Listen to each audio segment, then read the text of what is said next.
एक गांव में हरिया नाम का एक आदमी अपनी पत्नी नीमा के साथ रहता था। हरिया का फलों का बहुत बड़ा बाग था। वो सुबह से अपने बाग में काम करता और शाम को घर लौट आता था।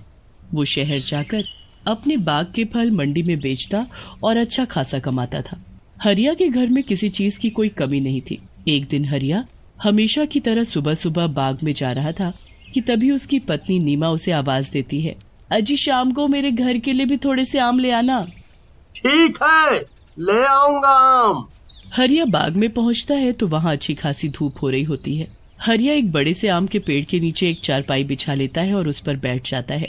उस पेड़ पर बड़े ही पके हुए और बढ़िया आम लग रहे होते हैं। अरे वाह, क्या आम लगे हैं, इसके तो अच्छे पैसे मिलेंगे। एक काम करता हूँ, इसी में से नीमा के लिए आम ले जाऊंगा, वो बड़ी खुश होगी। हरिया पूरा दिन बाग में काम करता है और शाम को घर जाते वक्त उस पेड़ से कुछ बढ़िया बढ़िया आम तोड़कर रख लेता है। उसके बाद हरिया घर के लिए निकल पड़ता है। घर पहुंचकर हरिया नीमा को आवाज देता है, हाँ जी मैं आ गई, बताओ ना क्या लेकर आए हो। तुम्हारे पसंदीदा आम। आम? सच्ची? हाँ हाँ सच। चलो जल्दी से ठेले से आम निकाल लो, फिर आराम से खाने के साथ खाएंगे। नीमा जैसे ही थैले को खोलकर देखती है तो उसे बड़ा ही गुस्सा आता है। ये क्या है? अरे क्या हुआ भाग्यवान, क्यों गुस्सा हो रही हो? ऐसे खाए हुए आम देखकर कौन गुस्सा नहीं होगा। पूरा थैला बस गुठलियों से भरा पड़ा है। गुठलियों से? कैसी बात कर रही हो नीमा, मैं खुद ताजे ताजे बढ़िया आम तोड़ कर लाया हूँ, तो रास्ते में आते आते इन्हें कौन खा गया? वो मुझे क्या पता, अब मैं जा रही हूँ सोने, और दोबारा मेरे साथ ऐसा मजाक मत करना। हरिया को समझ ही नहीं आता कि आखिर थैले में रखे हुए आम गुठली कैसे बन गए। वो उस रात यही सोचते सोचते सो जाता है। अगले दिन जब वो सुबह उठकर फिर से अपने आम के बाग में जाता है, पूरा दिन वो बाग में काम करता है, फिर थककर उसी आम के पेड़ के नीचे चारपाई पर सो जाता है। पेड़ पर बैठी चुड़ैल गुस्से से हरिया को देखने लगती है। ये फिर आ गया मेरे आम लेने, ये चाहे कुछ भी कर ले पर मैं इसे बाग से एक भी आम नहीं ले जाने दूंगी। ये बाग मेरा है, बस मेरा। चुड़ैल पेड़ पर बैठी एक के बाद एक आम खाती रहती है और गुठली नीचे फेंकती रहती है। हरिया के आसपास काफी सारी गुठली इकट्ठा हो जाती है। चुड़ैल को आम इतने पसंद होते हैं कि वो आम खाना बंद नहीं करती। इस बार जब वो आम खाकर आम की गुठली नीचे फेंकती है तो वो सीधा हरिया के सिर पर जा लगती है। हरिया हड़बड़ाकर उठ जाता है। कौन है? कौन है? किसने मुझे मारा? हरिया इधर उधर देखता है तो उसे कोई भी नहीं दिखता, पर फिर उसकी नजर उसके आसपास पड़ी आम की गुठलियों पर जाती है। हरिया उन गुठलियों को देखकर बड़ा हैरान होता है। ये गुठलियाँ यहाँ कैसे आईं? अभी जब मैं यहाँ आराम करने लेटा था तब तो यहाँ एक भी गुठली नहीं थी, तो फिर अब ये कहाँ से आईं? कौन है जो मेरे बाग के आम खाकर मेरे ही पास गुठली फेंक कर गया है? और हिम्मत तो देखो जरा, गुठली मेरे मुंह पर मार कर गया है। जो भी है मैं उसे छोड़ूंगा नहीं। पागल आदमी, इसे कभी पता नहीं चलेगा ये किसका काम है। हरिया फिर से नीमा के लिए ताजे मीठे आम तोड़ने लगता है। चुड़ैल जब हरिया को आम तोड़ते देखती है तो उसे बड़ा गुस्सा आता है। वो गुस्से में लाल हो जाती है। इसकी फिर से हिम्मत हो गई जो मेरे आम लेकर जा रहा है। लगता है इस बार इसे अच्छा सबक सिखाना पड़ेगा। काफी आम हो गए हैं, चलो अब घर चलता हूँ, काफी देरी हो गई है। हरिया जैसे ही घर जाने लगता है तभी चुड़ैल पेड़ से नीचे कूद पड़ती है और हरिया का पीछा करने लगती है।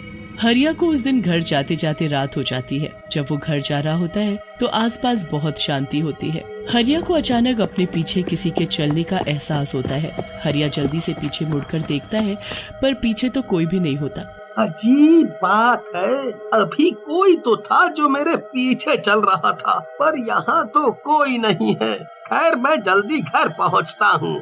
हरिया वापस घर की तरफ बढ़ने लगता है और फिर से उसे पीछे किसी के चलने का एहसास होता है। हरिया झट से पीछे देखता है तो वहाँ इस बार भी कोई नहीं होता। हरिया घबरा जाता है और जल्दी जल्दी चलने लगता है। जल्दी जल्दी चलने के चक्कर में हरिया के हाथ से उसका आम का ठेला गिर जाता है। हरिया उन आमों को जमीन से उठा ही रहा होता है कि अचानक उसके मुंह के आगे चुड़ैल आकर बैठ जाती है। क्या हुआ हरिया, सारे आम गिर गए? चुड़ैल, बचाओ बचाओ। हरिया को कुछ समझ नहीं आता। वो तो सब आम ऐसे छोड़कर भाग लेता है। भाग गया बेचारा। इन आमों पर बस मेरा हक है, बस मेरा, इनको कोई नहीं खा सकता। चुड़ैल वहीं जमीन पर बैठ जाती है और एक एक आम उठाकर खाने लगती है।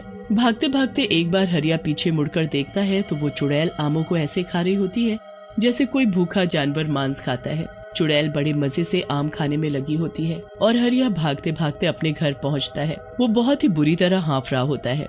उसे देख नीमा भी घबरा जाती है। अरे क्या हुआ आपको? आप इतनी बुरी तरह हाँफ क्यों रहे हो? नीमा, चुड़ैल, चुड़ैल मेरे पीछे चुड़ैल।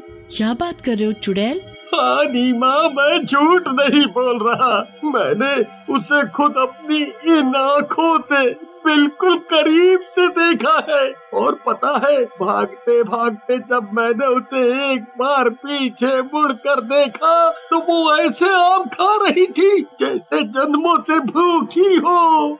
आम चुड़ैल खा रही थी? मुझे तो अब शक हो रहा है कि कल जो आम आप लेकर आए थे वो कहीं इस चुड़ैल ने तो गायब नहीं कर दिए और उसमें गुठली भर दी। हाँ नीमा, तुम सही बोल रही हो, पर आखिर ये चुड़ैल हमारे पीछे क्यों पड़ गई है? ये हमसे चाहती क्या है? पता नहीं जी, ये तो वही जाने। खैर अभी हम सो जाते हैं, वही ठीक रहेगा। हरिया और नीमा दोनों सो जाते हैं। सुबह हरिया जल्दी उठ जाता है क्योंकि उसे आम लेकर मंडी पहुंचना होता है। नीमा, अरे ओ नीमा, रास्ते के लिए तुमने खाना बांध दिया है ना? हाँ, मैंने सब रख दिया है। ठीक है, मैं पहले बाग में जा रहा हूँ, फिर आम तोड़कर उनको बाजार में शहर बेचने जाऊंगा। आते वक्त मुझे रात हो जाएगी तो तुम अपना ध्यान रखना। हरिया अपनी बैलगाड़ी लेकर बाग की तरफ चल पड़ता है। बाग में पहुंचकर वो पके पके आम तोड़कर टोकरी में भरने लगता है। देखते ही देखते काफी टोकरी भर जाते हैं। उसके बाद हरिया उस पेड़ के पास पहुंचता है जिस पर चुड़ैल रहती है। हरिया उस पेड़ से भी आम तोड़ना शुरू कर देता है। पेड़ में बैठी चुड़ैल हरिया को दिखाई नहीं देती, इसलिए वो बड़े ही मजे से आम तोड़ तोड़ कर टोकरी में भरने लगता है। पर जब चुड़ैल उसे ऐसा करते देखती है तो उसका खून खौल उठता है। इसकी इतनी हिम्मत कि ये फिर मेरे आम लेने की कोशिश कर रहा है। ये मेरे आम यहाँ से नहीं ले जा सकता। हरिया सारे टोकरे एक एक करके बैलगाड़ी में रख कर शहर के लिए निकल पड़ता है। चुड़ैल भी झट से उसकी बैलगाड़ी पर कूद कर बैठ जाती है। हरिया को महसूस होता है कि कोई उसकी बैलगाड़ी में कूदा है और वो जल्दी से पीछे मुड़कर देखता है तो उसे उस बैलगाड़ी में बैठी वो चुड़ैल दिखाई ही नहीं देती। हरिया आगे बढ़ता है। रास्ते में चुड़ैल एक आम का टोकरा खोलती है और उसमें से आम खाना शुरू कर देती है। वो तो कुछ ही देर में पूरे टोकरे के आम खा जाती है।